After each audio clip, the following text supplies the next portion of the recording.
How to enable or disable mobile data switching in intelligent Wi-Fi on the Samsung Galaxy S25 series. First, tap on the home button to return back to the home screen.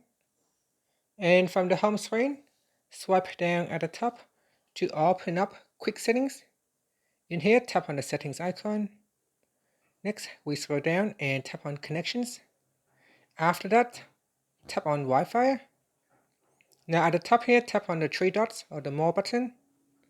Then tap on intelligent Wi-Fi. From here, tap on switch to mobile data to turn on this feature or to switch it off. Now if you turn this on, the phone can use mobile data whenever your Wi-Fi internet connection is slow or unstable.